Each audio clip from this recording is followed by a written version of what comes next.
The Galactic Council chamber stretched across 3 kilometers of polished crystal, its transparent walls offering a view of the swirling nebula that surrounded the station. Representatives from 47 different species sat in their designated areas, each section modified to accommodate their unique physiological needs. The Zephyrians floated in their atmospheric bubbles, while the Karathi delegation rested on heated stone platforms. The air hummed with translation devices working overtime to convert thousands of different languages into something resembling universal understanding. Ambassador Veltar of the Hegemony stood at the central podium, her 4 arms gesturing gracefully as she addressed the assembly. Her species, the Kethmori, had been instrumental in forming this council 3,000 years ago. They prided themselves on being the galaxy's premier diplomats, capable of resolving conflicts that had raged for centuries. Honored representatives, Veltar began, her melodic voice carrying across the vast chamber. We gather today to address the situation in the Sol system. As you are all aware, the species known as humans has been expanding beyond their home planet at an unprecedented rate. In less than 200 years, they have established colonies on 17 worlds and constructed over 300 space stations. A ripple of concerned chittering came from the insectoid Vexhi delegation. Their representative, a creature resembling a massive praying mantis with crystalline wings, stood on 6 legs. Ambassador Veltar, the humans have ignored 17 formal requests for communication. They continue their expansion without regard for established territories or protocols. The Drachmary representative, a being that looked like living liquid metal in a roughly humanoid shape, shifted and reformed slightly before speaking. Our territorial claims in the outer spiral arm have been completely disregarded. Human colonies now exist on 4 worlds we designated as expansion zones over 600 years ago. Veltar nodded sympathetically. This is precisely why we must act with wisdom and patience. The humans are clearly a young species, probably unaware of galactic law and custom. We have successfully integrated over 200 species into our peaceful confederation through careful diplomacy. She activated a holographic display that showed the local arm of the galaxy. Blue dots marked human colonies, while various colored zones indicated territories claimed by different council members. The human expansion created a chaotic splash of blue that overlapped with dozens of established boundaries. Our xenobiologists have studied available data on human psychology and behavior, Veltar continued. They are remarkably similar to the Zentaurians before we successfully integrated them 8 centuries ago. Aggressive, territorial, but ultimately reasonable once proper communication is established. The Zentaurian delegate, a tall being with pale blue skin and large dark eyes, stood slowly. Ambassador Veltar, with respect, my people never claimed 40-star systems in 2 centuries. We also never ignored diplomatic overtures. Nevertheless, Veltar replied smoothly, the pattern remains consistent. We will dispatch our finest diplomatic vessel, the Harmony's Call, along with a full cultural exchange team. Captain Zeltios has successfully negotiated peace treaties with 12 different species. If anyone can bring the humans into our fold peacefully, it is him. The assembly murmured approval. The Galactic Council had an impressive track record. In 3 millennia, they had prevented over 400 wars and integrated countless species into their peaceful confederation. Their diplomatic corps was legendary throughout the galaxy. Captain Zeltios was indeed a legend among diplomats. The tall, graceful Kethmori had spent 2 centuries studying alien cultures and negotiating peaceful solutions to seemingly impossible conflicts. His ship, Harmony's Call, was equipped with translation matrices for over 800 languages, cultural databases spanning millennia, and gifts representing the finest achievements of dozens of civilizations. 3 days later, Harmony's Call departed from the council station, its sleek hull gleaming as it entered hyperspace toward the Sol system. The ship carried a crew of 37 specialists, each chosen for their expertise in dealing with newly contacted species. They brought samples of advanced technology, artistic treasures, and carefully prepared offerings designed to demonstrate the benefits of joining galactic civilization. The journey took 6 standard days through hyperspace. During this time, The diplomatic team refined their approach based on everything they knew about humans. They had intercepted radio and digital transmissions, studied human art and literature, and analyzed their technological development patterns. They appear to be at the early stages of interstellar capability, reported Dr. Yixera, the mission's xenobiologist. She was a small, furry creature with large ears and delicate hands perfect for manipulating research equipment. Their faster-than-light technology is crude but functional. Most importantly, they seem to value logic and scientific advancement. Captain Zeltios nodded as he reviewed the cultural analysis. Their literature suggests they romanticize exploration and discovery. This should work in our favor. We can position council membership as the ultimate exploration opportunity, access to knowledge from hundreds of advanced civilizations. When Harmony's call dropped out of hyperspace at the edge of the Sol system, they immediately detected multiple human vessels. Mining operations around asteroid belts, cargo ships moving between planets, and what appeared to be military patrol craft. The system buzzed with activity far beyond what they had expected from such a young spacefaring species. Impressive, murmured Navigator Chindel, studying the tactical display. They have fully colonized their home system in less than 50 years. Most species take centuries to achieve this level of development. Captain Zeltios opened a communication channel using the human frequencies they had identified. Human vessels. This is Captain Zeltios of the Galactic Council ship Harmony's call. We come in peace, seeking diplomatic contact with your government. The response was immediate and professional. Unknown vessel. This is Earth Defense Control. You are in restricted space. State your intentions and prepare to be escorted to Quarantine Station Alpha. We are representatives of the Galactic Council, Zeltios repeated patiently. We wish to establish formal diplomatic relations with your species and offer you membership in our peaceful confederation. A long pause followed. Then, a different voice came through the communication system, older and more authoritative. This is Admiral Sarah Chun, Earth Defense Force. Captain Zeltios, you will follow our escort to the designated meeting point. Any deviation from prescribed flight paths will be considered a hostile act. The captain found the response somewhat aggressive, but not unexpected. Young species often displayed territorial behavior when first contacted. 3 sleek human vessels approached, their hulls bristling with what appeared to be primitive but functional weapons systems. As they traveled toward the meeting point, Dr. Yixera continued her scans of human technology. Fascinating, she reported. Their vessels show signs of rapid technological advancement. These ships appear to be significantly more advanced than their earliest interstellar craft. The meeting took place on a space station orbiting Earth's moon. The structure was purely functional, lacking the artistic elements that characterized most galactic architecture, but it was impressively large for such a young civilization. Admiral Chun met them in a conference room that could have been designed by any of a dozen species. Practical furniture, neutral lighting, and translation equipment. She was a middle-aged human woman with short gray hair and sharp eyes that missed nothing. 2 other humans accompanied her, a younger man in military uniform and an older woman in civilian clothes. Captain Zeltios activated his ship's translation matrix and began his prepared presentation. Admiral Chun, honored representatives, I am Captain Zeltios of the Galactic Council. For 3,000 years, our confederation has maintained peace among hundreds of species across this galaxy. We offer humanity membership in this great alliance. He gestured, and a holographic display showed the galaxy with council territories marked in peaceful blues and greens.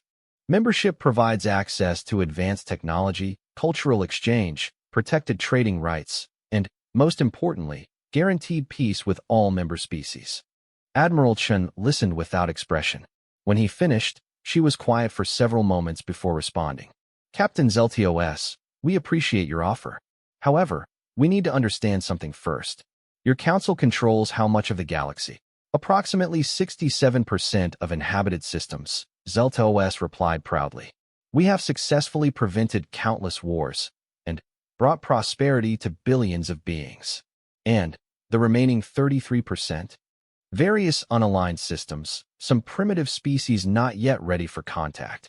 and, unfortunately, a few aggressive civilizations that have rejected peaceful coexistence. The younger military officer leaned forward.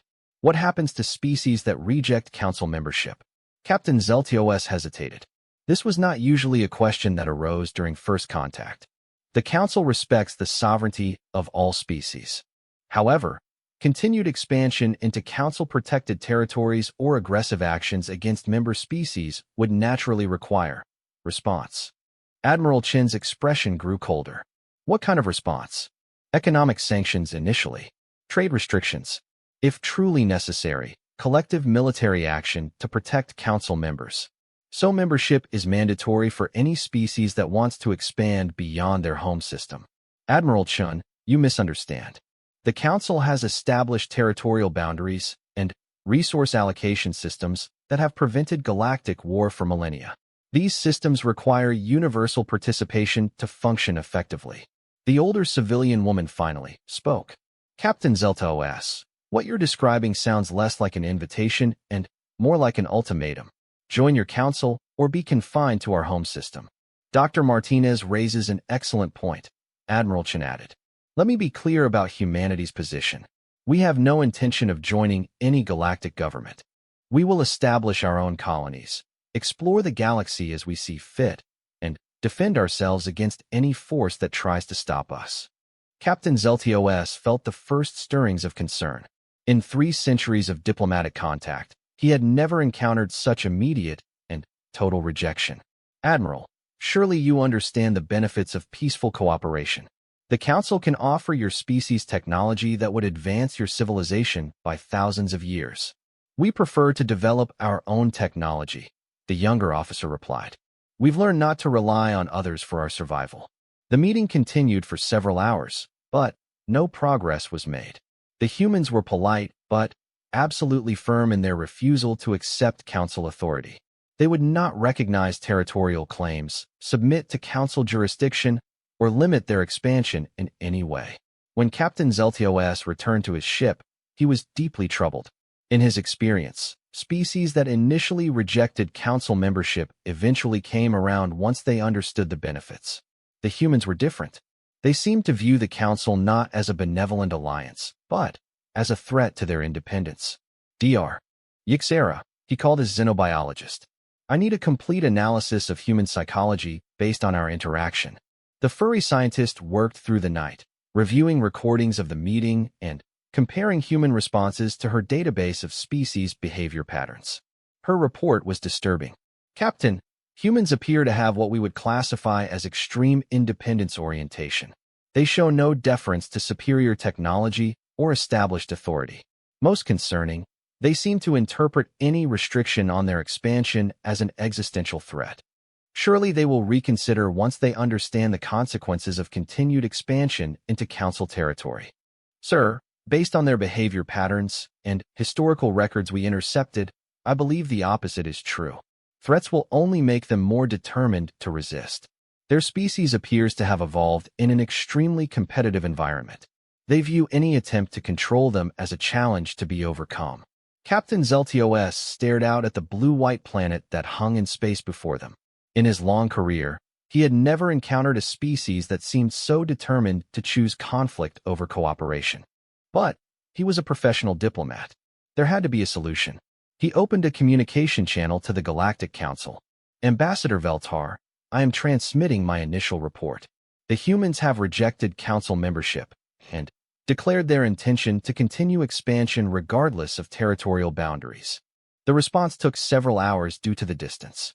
When it came, Ambassador Veltar's voice carried obvious concern. Captain Zeltos, this is unexpected, but not unprecedented. The Vorthan Empire initially rejected Council membership as well. We eventually convinced them through a combination of incentives and demonstrations of Council power.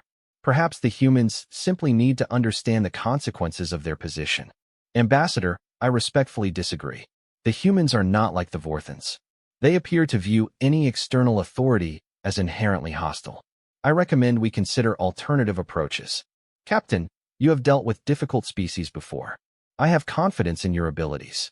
Remain in the Sol system and continue negotiations. Surely reasonable beings can find common ground. But, as days passed, it became clear that no common ground existed. The humans continued their expansion activities, completely ignoring Council presence in their system. More concerning, their ships began shadowing Harmony's call, clearly gathering intelligence on Council technology. Admiral Chun agreed to several more meetings, but her position never wavered. Captain Zeltios, humanity will not accept external limitations on our growth or development. We are willing to establish trade relationships and cultural exchanges, but we will never submit to galactic government.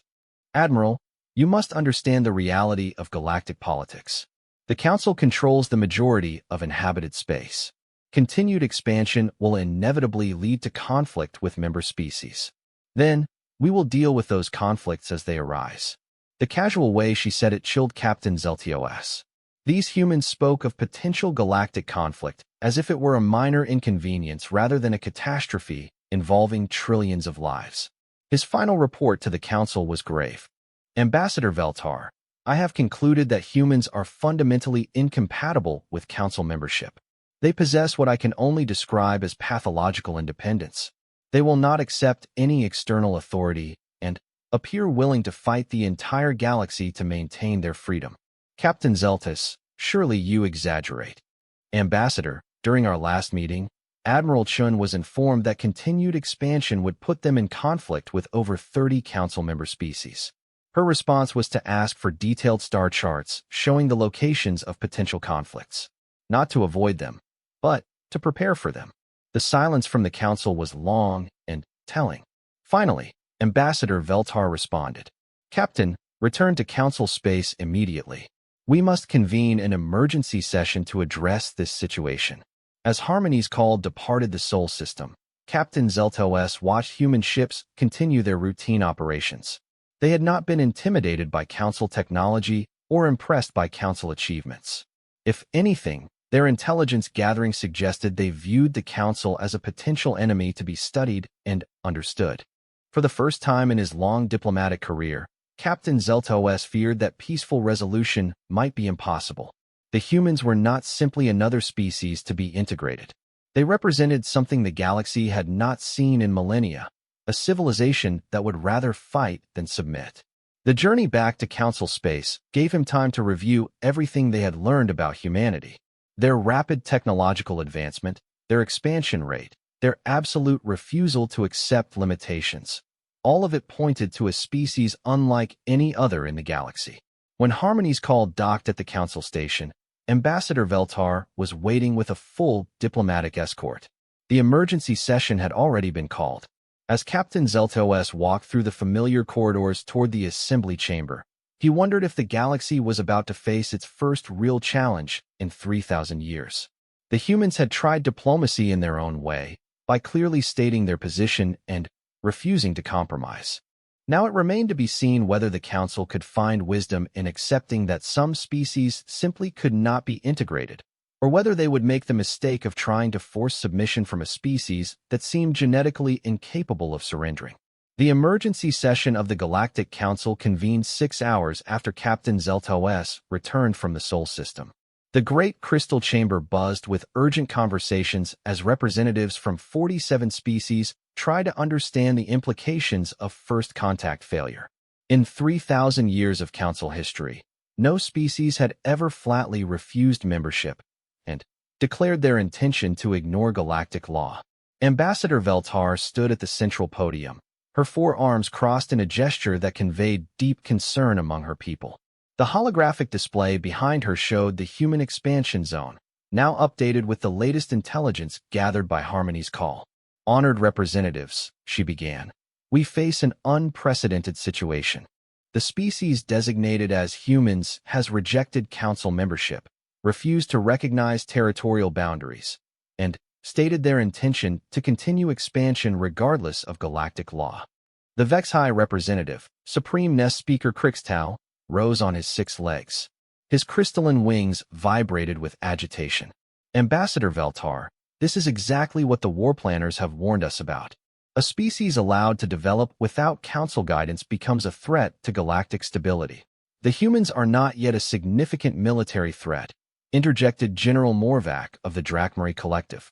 The liquid metal beings form rippled with what his species displayed as confidence. Our intelligence indicates they possess perhaps 3,000 vessels total, most of them civilian. The Council can field over 50,000 warships. Supreme Admiral Torvin of the Hegemon Battle Fleet stood to address the assembly. His species, the Karathi, resembled 8-foot-tall bears with metallic blue fur and burning orange eyes. They had been the Council's primary military force for over a millennium. General Morvac speaks accurately regarding current human capabilities, Admiral Torvin rumbled in his deep voice. However, Captain Zeltoes's report indicates they are advancing technologically at an unprecedented rate. Their expansion patterns suggest a species with dangerous growth potential. Dr. Yixera, who had accompanied the diplomatic mission, was granted permission to address the assembly. The small, furry scientist activated a detailed analysis of human behavior patterns. Honored representatives, my xenobiological assessment indicates humans possess several concerning traits. Their independence orientation is extreme by galactic standards. They appear to have evolved in an environment that severely punished submission to external authority. Most disturbing, they show no fear response when confronted with superior force. The Zentorian delegate, still pale from the implied comparison to his people, gestured for recognition. Dr. Yixera, surely you overstate the case. All intelligent species are capable of recognizing overwhelming force and adapting accordingly. Ambassador Telvec, I reviewed over 600 hours of intercepted human historical records. This species has repeatedly chosen conflict against impossible odds rather than accept subjugation. They appear to view death as preferable to loss of independence. A ripple of concerned chittering swept through the insectoid delegations. The concept of choosing extinction over submission was alien to most galactic species, who had learned the value of accommodation over millennia of council-mediated peace. Ambassador Veltar called for order. The question before us is clear. Do we allow humans to continue their expansion, potentially destabilizing the entire galactic order, or do we enforce council authority while they are still manageable? The debate that followed lasted 18 hours. Representatives from peaceful species argued for patience and continued diplomatic efforts. Military delegations pointed out that allowing humans to grow stronger would only make eventual conflict more costly. Economic advisors calculated the resources required for various responses.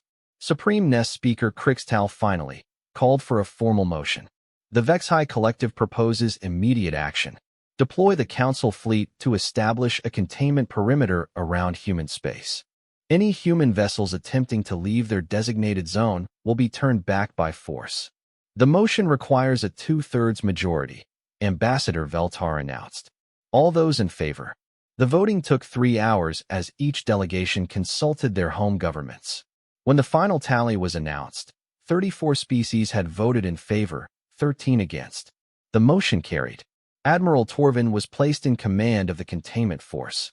Within 48 hours, the largest council fleet in centuries assembled at staging points throughout the galaxy. 200 of the most advanced warships ever built, representing the finest military technology of dozens of civilizations. The flagship Galactic Harmony was itself a marvel of engineering. 3 kilometers long, armed with weapons that could crack planets, and protected by shields capable of withstanding stellar radiation. Admiral Torvin's battle staff included officers from 12 different species, each bringing their civilization's military expertise. Our mission is straightforward. Admiral Torvin addressed his senior staff as the fleet prepared to depart. Establish a perimeter around human space and enforce it. Any human vessel attempting to cross the boundary will be warned once, then disabled if necessary. We are not seeking war, merely demonstrating that council authority is absolute. The fleet's journey to human space took 8 days through hyperspace. Long-range sensors detected increased human activity throughout their territory. Ships moving between colonies, construction projects on multiple worlds, and what appeared to be military exercises. Admiral, reported Intelligence Coordinator Velnix, a spider-like being with 14 legs and compound eyes. Human communications have increased significantly since our diplomatic mission. They appear to be mobilizing their entire civilization. For what purpose? Unknown, sir. Their communications are heavily encrypted, far more sophisticated than we expected from such a young species. When the Council fleet dropped out of hyperspace at the edge of human territory, they found something that had not appeared in any intelligence reports. A massive space station, clearly of human construction, orbited a dead star system that served as the boundary of their claimed space. Admiral, that structure was not present during our diplomatic mission, reported Sensor Operator Quindal. It appears to have been constructed in less than 3 weeks. The station was enormous, easily 50 kilometers in diameter. More concerning, it bristled with weapon emplacements and showed signs of heavy shielding. This was not a research facility or trading post. It was a fortress. Admiral Torvin opened a communication channel. Human Station, this is Supreme Admiral Torvin of the Galactic Council Fleet. You are in violation of Council space regulations. Withdraw immediately or face the consequences. The response was immediate and came from a voice that sounded young but carried absolute confidence. Council Fleet, this is Captain Marcus Webb, commanding Fortress Station Defiance. You are the ones in violation, trespassing in sovereign human space. You have 30 seconds to begin withdrawing, or we will consider your presence an act of war. Admiral Torvin's orange eyes blazed with fury. In over 500 years of military service, no species had ever issued an ultimatum to a Council fleet. Captain Webb, you command one station against 200 Council warships. Surely you understand the mathematical impossibility of your position. Admiral Torvin, you're operating under a fundamental misunderstanding. You think this is about military mathematics. It's not. It's about something your species apparently doesn't understand. The principle that some things are worth dying for. The communication channel closed.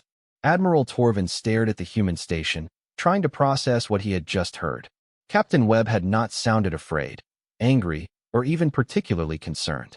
He had sounded like someone stating a simple fact. Admiral, Sensor Operator Quindal's voice carried alarm. I'm detecting massive energy buildups throughout the human station. Also, sir, we have new contacts dropping out of hyperspace. The tactical display erupted with new markers as human ships materialized around the Council fleet. Not the crude civilian vessels intelligence had expected, but sleek warships clearly designed for one purpose. They were outnumbered, but their formation suggested tactical competence far beyond what a young species should possess. Admiral, Communications Officer Dexami reported urgently. We're receiving transmissions from all human vessels. They're broadcasting on all frequencies. Put it through. The voice that came through was different, older, with the authority of high command. Council forces, this is Admiral Sarah Chun, Earth Defense Force. You have entered human space with hostile intent. You will withdraw immediately or be fired upon. Admiral Chun, this is Admiral Torvin. Your species has rejected peaceful integration into galactic civilization. The Council cannot allow your continued expansion to destabilize the galaxy. Admiral Torvin, let me explain something about humanity that your diplomats clearly failed to understand. We don't ask permission to exist. We don't seek approval for our growth. And we absolutely do not accept external authority over our destiny. Admiral Chun, you face 200 Council warships. Your entire fleet appears to number less than 50 vessels. This is not a battle you can win. Admiral Torvin, you're still thinking about this wrong. This isn't about winning or losing. This is about sending a message that will be heard across the galaxy. The silence stretched as both fleets maintained position. Admiral Torvin consulted his tactical staff. The humans were clearly outgunned, but their positioning showed sophisticated understanding of fleet combat. More disturbing, their communications revealed no hint of fear or doubt. Admiral, reported his chief of staff, a tall, graceful being from the same species as Captain Zeltas. The human formation is unusual. They've positioned their vessels to maximize damage to our fleet even if they are destroyed. They're planning a suicide attack? No, sir, something more sophisticated. If fighting breaks out, they appear prepared to take significant portions of our fleet with them into destruction. Admiral Torvin had commanded fleets in 17 different conflicts during his long career. He had faced pirates, rebels, and even the notorious Vorthan Empire during their brief resistance to Council authority. But he had never faced an enemy that seemed genuinely prepared for mutual destruction.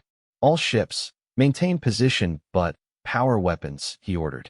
Admiral Chun, you have one final opportunity to withdraw. The Council's patience is not infinite. Admiral Torvin, your patience is irrelevant. This is our space, our system, our fortress. You want to take it? Then, come ahead. But understand that every Council ship you lose here will be a message to every species in the galaxy that the mighty Council can bleed. The tactical situation had become a standoff. Neither fleet was willing to fire the first shot, but neither was willing to back down. Admiral Torvin found himself in a position he had never faced, tactically superior, but strategically uncertain. His communication officer interrupted his thoughts. Admiral, we're receiving a transmission from Council headquarters. Ambassador Veltar wishes to speak with you immediately.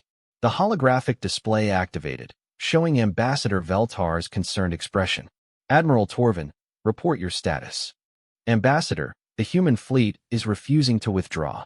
They have constructed a fortress station and positioned their vessels in a defensive formation. They appear prepared for battle despite being significantly outnumbered. Admiral, the Council cannot afford to appear weak. If humans are allowed to defy our authority, other species may follow their example. You have full authorization to use whatever force is necessary. Ambassador, with respect, I estimate we would lose 20 to 30 ships destroying the human force.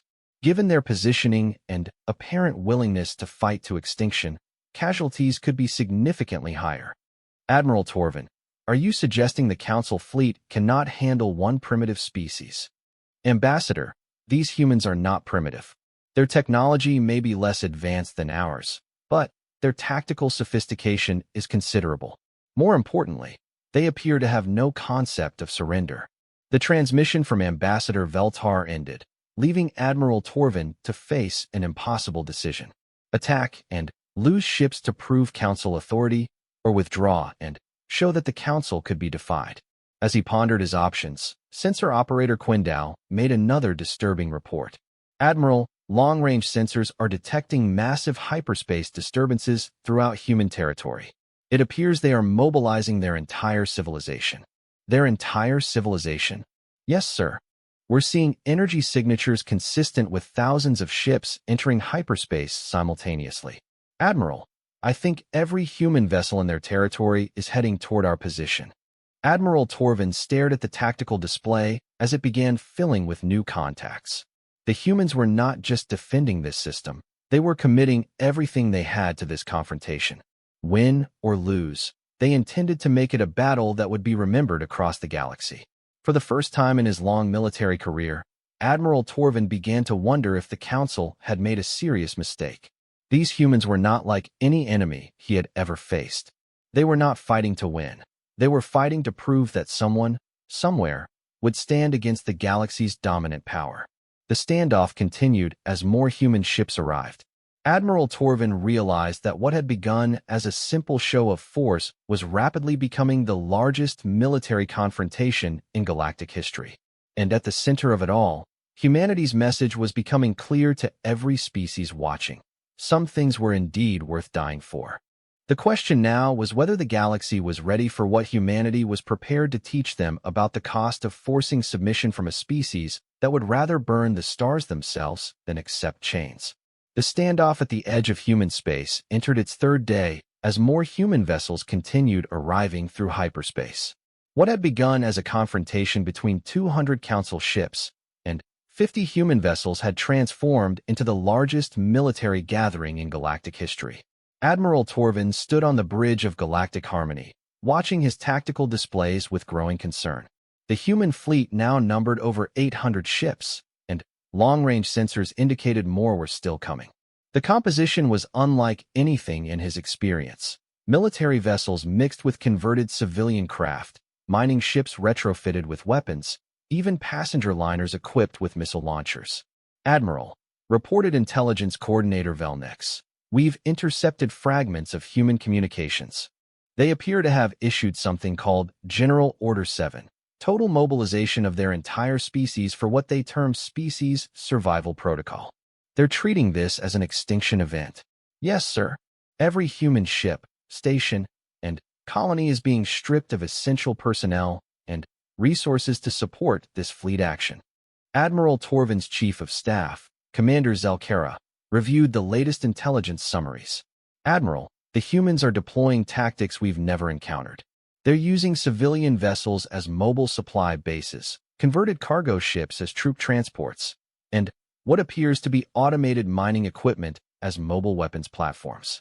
Through his ship's long-range sensors, Admiral Torvin could observe the human formation as it continued growing. Unlike any military force he had ever seen, the human fleet seemed to exist as a complete society in space. Support vessels, medical ships, mobile manufacturing facilities, they had brought their entire civilization to this confrontation. The communication channel activated, and Admiral Chen's voice filled the bridge. Admiral Torvin, this is your final opportunity to withdraw. We have no desire for unnecessary bloodshed, but we will defend our sovereignty at any cost. Admiral Chun, surely you realize the impossibility of your position. Even with your entire fleet, you are outnumbered and outgunned. Admiral Torvin, you keep making the same mistake your diplomats made. You think this is about military odds. Let me explain something about humanity that your species clearly doesn't understand. The channel paused, and when Admiral Chun continued, her voice carried the weight of absolute conviction. 300 years ago, my species faced a choice between survival and freedom. We chose freedom and nearly went extinct. 200 years ago, we faced that choice again during our expansion into space. Again, we chose freedom. Today, you're asking us to make that choice a third time. Admiral Chun, the Council offers prosperity, peace, and technological advancement. How is that incompatible with freedom? Because it comes with chains, Admiral Torvin. Golden chains are still chains. The freedom to exist only within boundaries you set, to grow only as much as you allow, to explore only where you permit. That isn't freedom. That's a cage with better decorations. Admiral Torvin found himself struggling to understand the human mindset. Every species in the galaxy had eventually recognized the benefits of Council membership. The trade benefits alone were worth temporary restrictions on expansion. The technological advancement offered by Council science made temporary limits on independence seem trivial. But, as he studied the human fleet formation, he began to see something that disturbed him deeply. These humans were not fighting for territory or resources. They were fighting for something his species had forgotten existed, the right to determine their own destiny without external permission. His contemplation was interrupted by urgent reports from his sensor operators. Admiral, we're detecting massive hyperspace disturbances approaching from galactic core direction. Multiple fleets, sir. The tactical display shifted as new contacts appeared. Ships bearing the insignia of a dozen different Council species were dropping out of hyperspace around the confrontation zone. The Vexhi had sent 3 battle groups. The Drakmari Collective had deployed their entire stellar navy. Even peaceful species like the Zentorians had contributed vessels to what was becoming the largest Council fleet ever assembled. Admiral Torvin, came the voice of Admiral Kethran commanding the Vexhi forces. We have been ordered to support your mission. The Council has declared this confrontation a test case for galactic authority. Similar reports came from commanders of arriving fleets. The Council had committed over 800 warships to this single engagement. It represented nearly half of their total military capacity, and Admiral Torvin realized the implications were staggering. If the Council lost this battle, or even took heavy casualties, every species in the galaxy would know that the Great Alliance could be challenged. The carefully maintained balance of power that had preserved peace for 3 millennia would be shattered. But, as he watched human ships continuing to arrive, Admiral Torvin began to suspect that humanity had reached the same conclusion. They were not just fighting for their own freedom. They were fighting to prove that any species could resist if they were willing to pay the price. The communication channel activated again, but this time the voice was different. Younger, with an edge that suggested someone accustomed to combat rather than diplomacy. Council forces, this is Fleet Admiral Marcus Torres, Human Defense Command. I have been granted full authority over all human military operations in this sector. Admiral Torres, this is Admiral Torvin. Are you prepared to reconsider your species' position? Admiral Torvin, let me make humanity's position absolutely clear.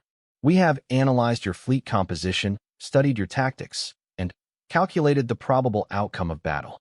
We estimate we will lose approximately 90% of our forces in the coming engagement. The honesty was startling. Most species would use such projections to justify surrender. Admiral Torvin waited for the inevitable request for negotiations. We also estimate that we will destroy or severely damage approximately 40% of your combined forces before our fleet is eliminated. 320 Council ships will not return home from this battle. Admiral Torvin felt cold realization wash over him. Admiral Torres, you're describing mutual destruction. I'm describing the cost of trying to enslave a free people, Admiral Torvin. The question is whether the Council is prepared to pay that price to maintain its authority. The communication ended, leaving Admiral Torvin to contemplate the most difficult decision of his career. The humans were offering him a choice between Pyrrhic victory and total withdrawal.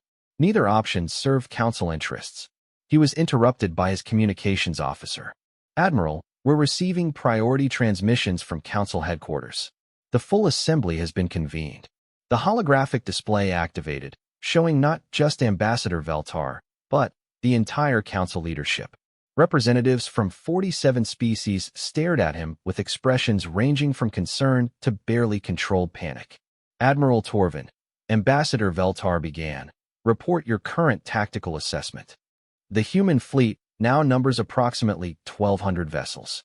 They have positioned themselves in a formation that maximizes damage to our forces even if they are completely destroyed. Intelligence indicates they are prepared for total sacrifice. Supreme Nest Speaker Krikstal's crystalline wings vibrated with agitation. Admiral, surely you can overcome one primitive species regardless of their fanaticism. Supreme Nest Speaker, with respect, the humans are not primitive. Their technology may be less advanced than ours, but their tactical sophistication is considerable. More importantly, they appear to have prepared for this confrontation for decades. Dr. Yixera, who had been monitoring human communications, provided additional analysis. Honored representatives, the humans have activated what they call Protocol Omega, complete species mobilization for what they term survival warfare. They are not just committing their military, they are committing their entire civilization.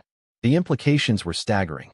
The Council had never faced an enemy prepared to sacrifice everything for independence. Every previous conflict had ended when the opponent calculated that continued resistance was more costly than submission.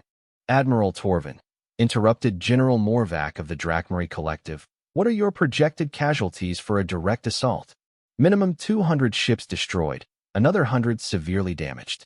If human intelligence is accurate, and they have prepared additional surprises, casualties could reach 50% of our total force. The silence that followed was profound. Half the Council fleet represented military power that had taken centuries to build. The technological advantage that maintained Council authority throughout the galaxy would be crippled. Ambassador Veltar finally spoke. Admiral, the Council cannot afford to appear weak. Other species are watching this confrontation. If humans are allowed to defy us successfully, the entire galactic order could collapse. Ambassador, if we attack and suffer projected casualties, our military weakness will be exposed to every species in the galaxy. The result would be the same. Collapse of Council authority. The debate that followed involved the highest levels of Council leadership. Military advisors calculated force ratios. Economists projected the cost of rebuilding damaged fleets. Political analysts warned of chain reactions if other species attempted similar resistance. Finally, Supreme Admiral Torvin of the Karathi Battle Fleet, the Council's most senior military officer, provided the assessment that changed everything. Honored representatives, I have reviewed Admiral Torvin's reports and intelligence gathered by our forces. The humans represent a type of adversary we have never faced, an entire species prepared for extinction rather than subjugation. Military victory against such an enemy is possible, but would cripple our ability to maintain galactic order. Supreme Admiral, Ambassador Veltar asked, what do you recommend? I recommend we negotiate a face-saving withdrawal. Grant humans independence in exchange for non-aggression guarantees and restricted expansion rights. It maintains council authority while avoiding catastrophic losses. The suggestion sent shock waves through the assembly. In 3,000 years, the council had never retreated from a military confrontation. The precedent would be unprecedented and dangerous. But, as reports continued arriving about human preparations, it became clear that humanity had turned this confrontation into a trap. They had prepared for total war while the council had planned for a simple police action. Admiral Torvin received his orders 8 hours later. Admiral, you are authorized to begin negotiations with human representatives. Explore possibilities for peaceful resolution that preserve council dignity while allowing human independence. As Admiral Torvin prepared for negotiations, he realized that something fundamental had changed in galactic politics. For 3 millennia, the Council had maintained peace through the implicit threat that resistance was futile. The humans had proven that resistance was possible if a species was willing to pay any price. The galaxy was about to learn that some cages could be broken, no matter how gilded, if the prisoners were willing to die in the attempt. And humanity had just demonstrated that they were not only willing, they were eager to pay that price. The question now was whether the Council would recognize the new reality, or whether they would choose to fight the first species in galactic history that preferred death to submission. Either way, the galaxy would never be the same. The negotiations began on the human fortress station Defiance, in a conference room that had been hastily constructed for the occasion.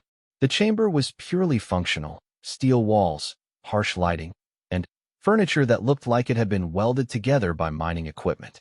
It was a deliberate contrast to the elegant crystal halls where council diplomacy typically occurred.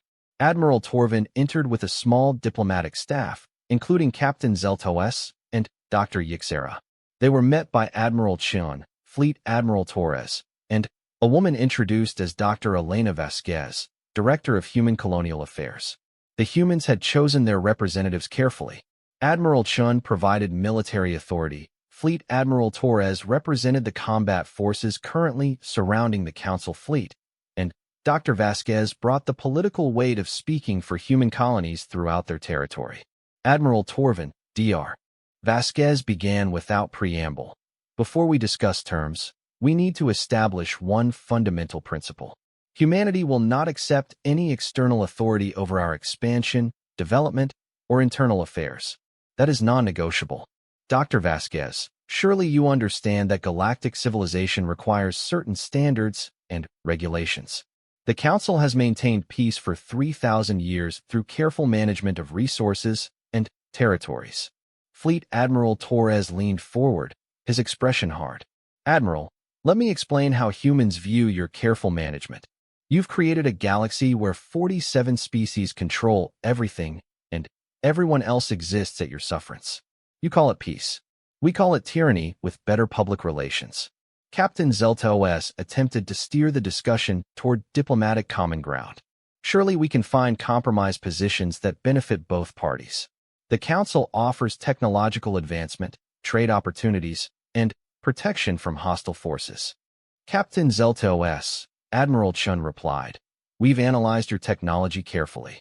Most of it represents evolutionary improvements on existing concepts rather than revolutionary breakthroughs. We prefer to develop our own innovations rather than accept hand-me-downs designed to maintain our dependence. Dr. Yixera presented her cultural analysis findings. Admiral Chun, my research indicates that humans value independence, but surely you also value survival. Current projections suggest that conflict would result in catastrophic losses for your species. Dr. Vasquez smiled coldly. Dr. Yixera, your analysis is correct, but incomplete. Yes, we value survival. But we've learned that some things are more important than mere survival. Freedom to grow, to explore, to make our own mistakes. These are worth dying for. Admiral Torvin found himself increasingly frustrated by the human position. Every diplomatic approach was met with flat refusal to compromise on independence. But more disturbing was their obvious preparation for total war despite the odds against them. Dr. Vasquez, let me present the Council's position clearly. We are prepared to grant humans significant autonomy within Council space. You would have rights to 12-star systems, advanced technology sharing, and representation in Council governance. Admiral Torvin, Fleet Admiral Torres interrupted. You're still not listening. We don't want your permission to exist. We don't want your technology. And we absolutely don't want representation in your government. We want you to leave us alone. That is impossible. Unregulated expansion destabilizes the galactic order. Then, I guess you have a problem, Torres replied calmly. The negotiations continued for 6 hours without progress. Every council proposal was rejected. Every human counterproposal was unacceptable to galactic law. It became clear that the fundamental worldviews were incompatible. During a break, Admiral Torvin consulted privately with his staff. Captain Zeltios expressed the concern they all felt. Admiral, I have never encountered a species so completely resistant to compromise. They seem genuinely prepared for species extinction rather than accept any external authority. Dr. Yixera confirmed the assessment. Admiral, my psychological profile indicates this is not negotiating posture. Humans appear to have a genuine psychological need for autonomy that makes submission impossible. Dr. Yixera, every species requires adaptation to galactic reality. Surely humans can learn this as well. Sir, with respect, I don't think they can. Their evolutionary development occurred under conditions that severely punished submission. Species that cannot adapt die out. But species that submit were absorbed or eliminated by more aggressive neighbors. They literally evolved to prefer death over external control.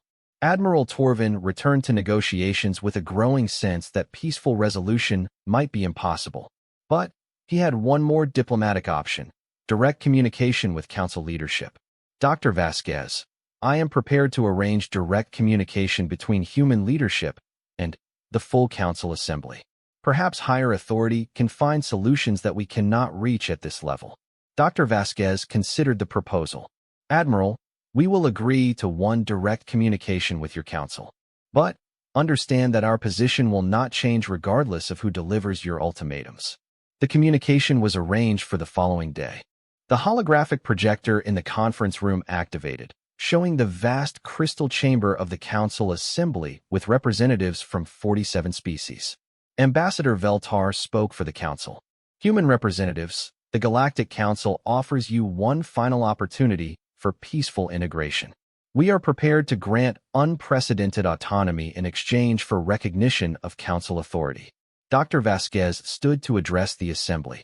Ambassador Veltar, members of the council, I speak for all of humanity when I say that we reject your offer. We reject any offer that requires us to accept external authority over our destiny. Dr. Vasquez, Supreme Nest Speaker Crixtal interrupted. Surely you understand the consequences of defying the council. No species has ever successfully resisted our authority. Supreme Nest Speaker, every species you've encountered has chosen survival over freedom. We choose differently. The silence that followed was profound. 47 species stared at the human representative who had just calmly stated that her species preferred death to submission. Ambassador Veltar made one final attempt. Dr. Vasquez, the council controls over 60% of the galaxy. You would be fighting not just us, but potentially hundreds of species. Ambassador Veltar, then hundreds of species will learn what it costs to try to enslave a free people. We cannot win such a war, but we can make it so expensive that victory becomes meaningless. General Morvac of the Drakmari Collective shifted his liquid metal form to display aggression. Dr. Vasquez, you speak of costs. What makes you believe your primitive species can impose significant casualties on Council forces? Fleet Admiral Torres activated a tactical display that showed the current force deployments. General Morvac, observe our fleet positioning. We have arranged our forces to maximize damage to your fleet even if every human ship is destroyed. Current projections indicate you will lose approximately 300 vessels in exchange for complete destruction of human forces. You would sacrifice your entire species for such a limited tactical victory. General, you're still not understanding. This isn't about tactical victory. This is about sending a message to every species in the galaxy. Some people cannot be conquered, no matter how overwhelming the force arrayed against them. Dr. Vasquez addressed the full assembly. Honored representatives, humanity offers the Council a simple choice. Leave us alone to develop and expand as we see fit, and we will have no conflict with your alliance. Continue trying to force us into submission, and we will make resistance so costly that other species will begin to question whether Council authority is worth the price. The threat was clear and unprecedented. Humans were not just fighting for their own freedom. They were threatening to inspire rebellion throughout the galaxy. Ambassador Veltar ended the communication with obvious displeasure.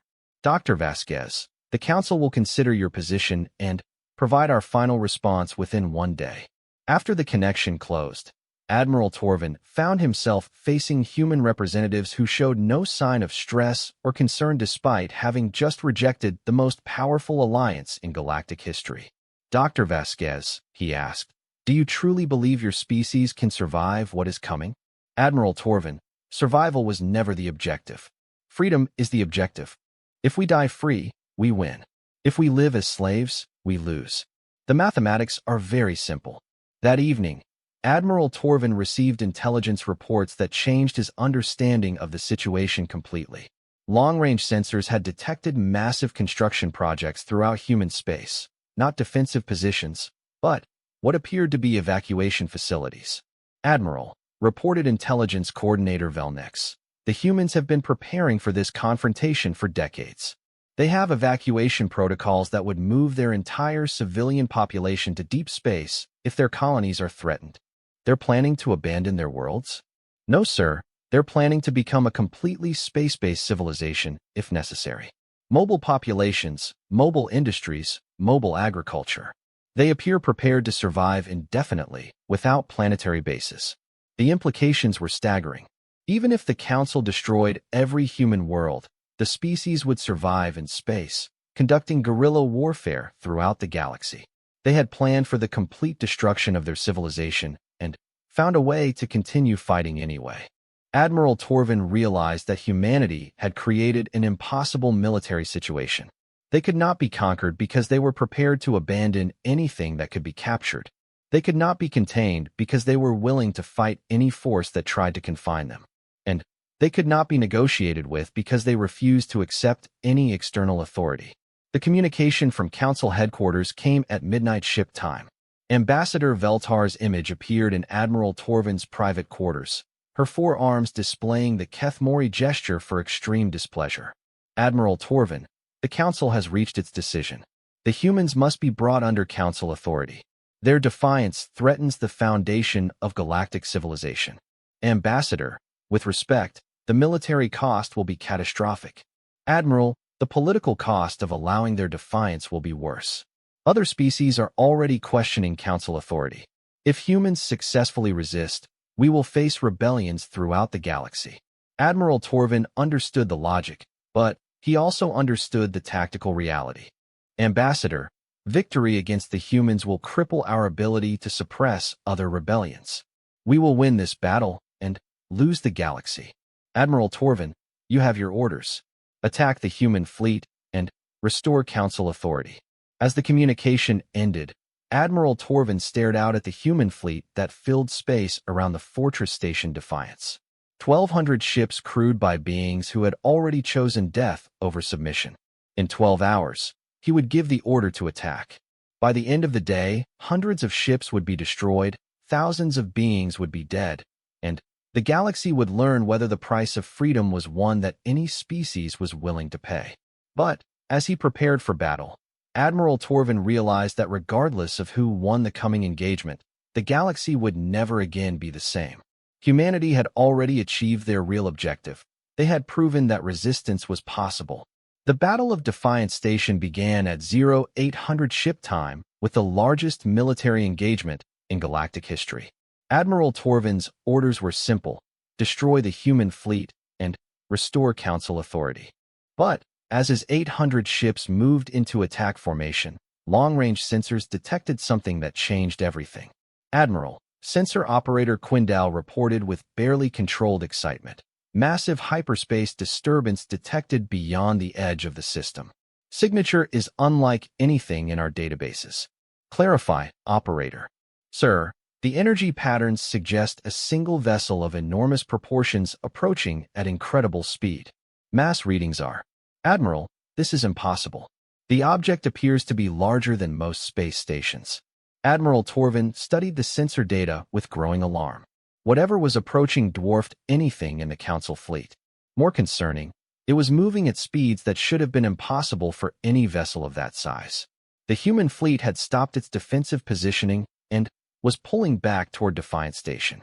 Admiral Chen's voice came through the communication channel, but for the first time since negotiations began, she sounded different, anticipatory rather than resigned.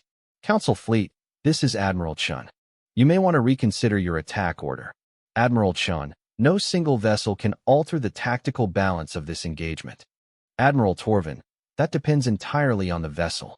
The hyperspace disturbance reached critical levels, and space itself seemed to tear open at the edge of the system. What emerged defied every principle of ship design known to galactic civilization. The vessel was a Titan, 15 kilometers long, 5 kilometers wide, and bristling with weapon emplacements that made Council dreadnoughts look like escort ships. Its hull was a dark gray metal that seemed to absorb light, and massive engines drove it forward at speeds that violated known physics. Admiral, Communications Officer Dexami announced, "We're receiving a transmission from the unknown vessel. Put it through." The voice that filled the bridge was human, but carried an authority that suggested someone accustomed to commanding fleets rather than ships. Council forces, this is Admiral Jackson Hayes aboard the Terra Nova, flagship of humanity's first exploration fleet. You are ordered to withdraw from human space immediately. Admiral Torvin stared at the tactical display showing the enormous human vessel. Admiral Hayes, you command one ship against 800 Council vessels. Surely you understand the mathematical impossibility of your position. Admiral Torvin, you're making the same mistake everyone makes when they first encounter humanity. You're thinking about this as a conventional military engagement. The Terra Nova was now moving through the Council fleet formation, not toward it, but through it, as if 800 warships were merely obstacles to navigate around. Its weapons remained powered, but not targeted. A display of confidence that chilled Admiral Torvin to his core. Admiral Hayes, explain your intentions. Admiral Torvin, I'm going to give you a demonstration of why the galaxy should have accepted human independence when we offered it diplomatically. The Terra Nova's main weapon systems came online, and Admiral Torvin's tactical staff began reporting readings that should have been impossible. Admiral, that ship is generating more power than our entire fleet combined. Its shield strength exceeds anything in our databases. Admiral Hayes continued his explanation with the calm tone of someone stating obvious facts. Admiral Torvin, the vessel you see represents 30 years of human military development undertaken in complete secrecy. While your diplomats were offering us membership in your council, our engineers were preparing for the war we knew would eventually come. Admiral Hayes, regardless of your vessel's capabilities, you still face 800 ships. Admiral Torvin, observe your tactical display. More hyperspace disturbances erupted throughout the system as additional human vessels began emerging. But these were not the converted civilian ships of the defensive fleet. These were purpose-built warships, each one dwarfing the largest Council vessels. 20 Titan-class dreadnoughts materialized in perfect formation around the Terra Nova. Each ship was a work of engineering that surpassed anything the Council had ever constructed. Their combined firepower represented a force capable of sterilizing entire solar systems. Admiral Torvin, Admiral Hayes continued, what you're seeing is humanity's true military capability. For 30 years, we've been preparing for this moment. While you've maintained peace through diplomacy, we've been building the tools necessary for total war. Admiral Torvin found himself facing a complete reversal of the tactical situation. His 800 ships, which had seemed overwhelming against the human defensive fleet, now appeared inadequate against this display of hidden military might. Admiral Hayes, if humanity possessed such capabilities, why did you not reveal them during diplomatic negotiations? Because we hoped they would never be necessary. We offered you peace, Admiral Torvin. We offered to coexist without conflict. You rejected that offer and forced us to reveal what we really are. Intelligence Coordinator Velnix provided analysis that confirmed Admiral Torvin's worst fears. Admiral, preliminary scans indicate these human vessels incorporate technology we don't understand. Their power systems, weapons, and defensive capabilities exceed our most advanced designs. How is that possible? Our intelligence indicated humans were technologically inferior. Admiral Hayes answered the unspoken question. Admiral Torvin, your intelligence was based on what we allowed you to see. While your species has grown comfortable with the existing galactic order, humanity has been pushing the boundaries of what's possible. We've had 30 years to prepare for this war, and we used every day of it. Dr. Yixera, monitoring from Admiral Torvin's flagship, provided additional disturbing analysis. Admiral, this explains the human psychological profile. They weren't just prepared to die for independence. They were prepared to ensure that resistance became so costly that other species would think twice about accepting Council authority. The communication channel activated again, but this time Admiral Hayes's tone carried the weight of absolute authority. Admiral Torvin, you have 30 minutes to begin withdrawal from human space. After that deadline, we will consider your continued presence an act of war. Admiral Hayes, the Council cannot simply withdraw. Our authority throughout the galaxy depends on maintaining our position here. Admiral Torvin, your authority throughout the galaxy is about to become irrelevant. Observe the galactic communication frequencies. Admiral Torvin's communication staff confirmed what Admiral Hayes was suggesting. The entire engagement was being broadcast across the galaxy on every major communication channel. Hundreds of species were watching as humanity revealed military capabilities that dwarfed the Council's combined forces. Admiral Hayes, surely you understand that revealing such capabilities will destabilize the entire galaxy. Admiral Torvin, the galaxy was never stable. It was simply controlled. There's a significant difference. The implications were staggering. Every species that had accepted Council membership under the assumption that resistance was futile was now seeing that humanity had not only resisted successfully, but had prepared for total victory in the event of war. Admiral Torvin received an emergency communication from Council headquarters. Ambassador Veltar's image appeared, but her usually composed demeanor had cracked completely. Admiral Torvin, what is your status? Our sensors are detecting impossible readings from your position. Ambassador, humanity has revealed military capabilities that exceed our most optimistic projections. They have deployed at least 20 capital ships, each one more powerful than anything in the Council fleet. That is impossible.